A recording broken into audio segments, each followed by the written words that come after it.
Speed climbing is a form of competition rock climbing that involves climbing as fast as possible. And with multiple world records being broken in the recent Paris 2024 Olympics, speed climbing is more relevant than ever. Speed climbing definitely started. Clearly, speed climbing was all that anybody was talking about, and I wanted to get in on the action. I found myself spending hours watching speed climbing in my free time. The raw power and fluidity of the movement had me in a trance. Also, since the route is the exact same every time, it requires absolutely zero brain power, which was a perfect fit for me. Oh, hello, dear. I've just put a pot on the kettle. Would you like some? The only question was, would I ever get the chance to try? Well, it seems that fate intervened. On a regular Tuesday climbing session, I stumbled across a flyer for a speed climbing competition at my local gym. I finally had my chance. But upon looking at the flyer, I realized I had a problem. The competition was in 3 days, and I had no idea how to speed climb. There was no time for foreplay. If I was going to win this comp, I had to take it hard. But I immediately ran into a problem. Speed climbing was a lot harder than it looked on TV. I was especially having trouble with the first major move on the wall, the Tomoe skip. You see, only a few years ago, professional speed climbers used to use this hold. But professional rock climber Tomoe Narasaki would then develop a new strategy for this move, which involved a difficult two-step, step-up dyno that skipped this hold entirely. Since then, this has become the new meta for speed climbers, and the move has since been called the Tomoe skip. I realized that if I could master the Tomoe skip in 3 days, I would be unstoppable. But by the end of my first training session, I still hadn't landed it once. Now, one thing a lot of people don't realize is that what separates a professional athlete from the rest of the herd is training on and off the court. So when I got home, I immediately began researching whatever I could when I discovered Marcin Zienski. Marcin is a professional speed climber whose claim to fame is racing an elevator, but he's also known for his controversial dance moves. And while researching Marcin, there was something he said that really stuck with me. How much percentage-wise would you say is physical and mental? Just 20 physical, 80% is mental. I had been going about this wrong the entire time, and what a fool I was. Training my body wasn't what mattered here. I had to train my mind. I was wasting my time at the gym when 80% of speed climbing is mental. I wasn't running a race. I was playing chess. This made me realize that I wasn't struggling because of poor diet and lack of training. It was a lack of self-confidence, and I already knew why. It was my skinny chicken legs. You see, there's one thing all speed climbers have in common: big, muscular thighs. And while I didn't have time to beef up my thighs before the competition, it didn't matter, because like Marcin said, it's the mentality that's important. So I immediately began looking for a plastic surgeon in my area to look into getting thigh implants, as well as a Brazilian butt lift. And it turned out that there were over a dozen of them in the Cincinnati area alone. So I emailed every plastic surgeon in the Cincinnati area asking if I could get a consultation for a documentary that I was filming. But I knew that it was unlikely that I'd be able to get the surgery in time. So as a backup, I decided to reach out to the most popular Photoshop Reddits for help. If I could get a professionally Photoshopped picture of me with beautiful, beefy thighs and post it on my public Instagram account, people would think I had worked hard to improve myself. This is a common life hack used by influencers like myself to boost self-confidence. So I took a few pictures of my legs and prepared to upload them to the subreddit. But I didn't want to tell them what it was actually for, because I didn't think that they'd understand. So I came up with a story that would resonate more with the average Redditor. I met this girl on Tinder and I think she might be the one. The only problem is she hasn't seen a full body picture of me yet, and now she's asking for one. I'm very insecure about my skinny legs and would love to show her a picture of me with big, muscular thighs. The bigger the better. I know this may come across as a joke, but I'm being 100% serious. Please help me land the girl of my dreams. With that done, I could finally rest and prepare for day 2.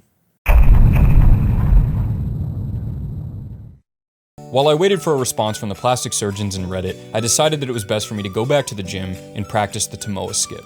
And immediately I realized that the confidence boost was working, because after only a few attempts, I got it. While I wasn't able to do the skip on every try, I had learned the basic functionality of the move. The top section, however, was a different story. This is the section that tends to look the most impressive, as the fluidity and grace of the climbers creates a spectacle on the wall. Unfortunately, I've never been very graceful. Thankfully, there's a very obvious pattern in this section, which is simply right hand, left hand, right hand, left hand, right hand, match. So I spent some time running through this section, and at the end of the session, I tried my first full run on the wall.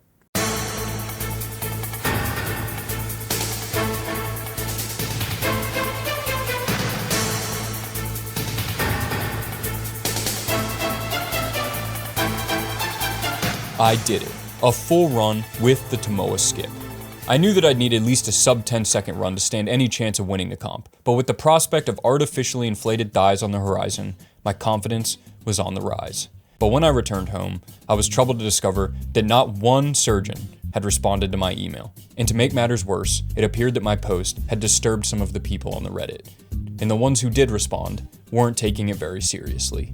So all I had left was the Reddit, as I headed into my final day of training.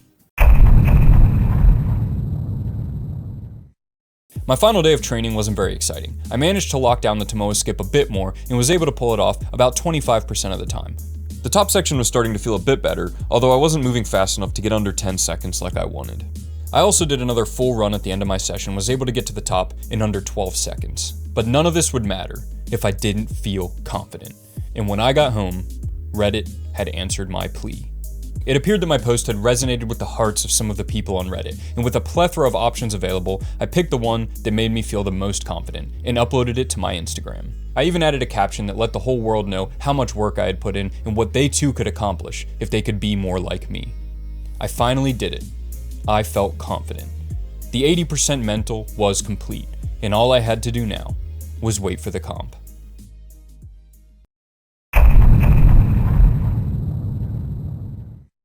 The day of the competition was here, and my confidence was at an all-time high.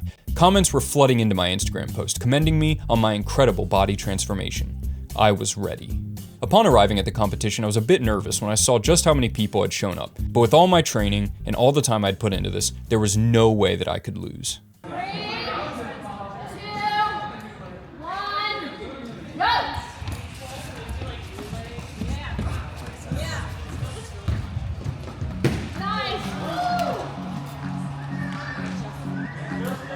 Fuck. It turned out that I wasn't the only one who had trained for this competition, and many of the other competitors were finishing with much faster times than me. Not to mention, I only had about a 1 in 4 chance of landing the Tomoa skip on my first try, and with both of these things in mind, I headed over to the speed wall to face my first opponent.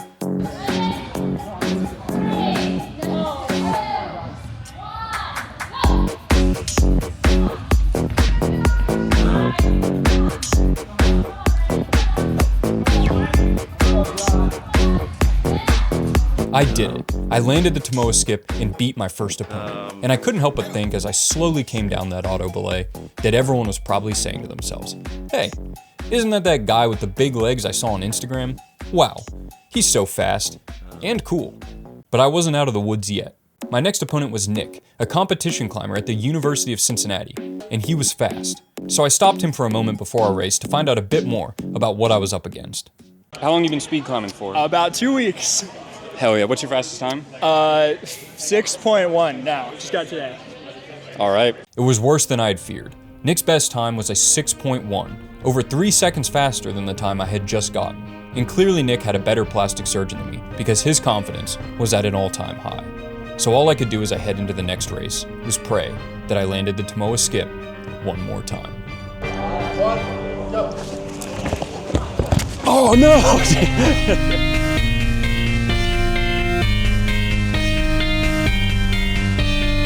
My fears became reality. Even with all my research and boosted confidence, I was still unable to make the finals. As I watched the podium ceremony, I couldn't help but think that speed climbing isn't really 80% mental. Maybe you do need to train to be a good speed climber. Sure, I didn't win the competition like I wanted, and sure, I didn't get the surgery to boost my confidence. But at the end of the day, I really do think I learned something.